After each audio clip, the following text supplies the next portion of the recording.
Napakaganda laban nun mga bola. PBO versus Basketball Legacy at ang ating Season 1 Finals team na syempre ang PBO ex-alumni with 103 points. Tinambakan nila ang Basketball Legacy with 82 points. At syempre, sama natin ang may-ari ng PBO dito sa Kenneth, Pinagbuhatan Pasig. Walang iba, Boss Philip. Boss, congrats.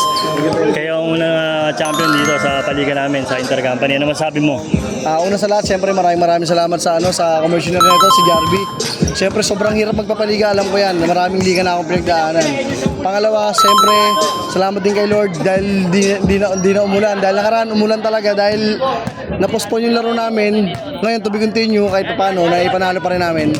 Siyempre sa tulong din ng mga team ko yan, maraming salamat po. Meron kang gusto mong shoutout, no? Boss. Okay, shoutout nga pala sa PBO Computer and Laptop Repair Services yan.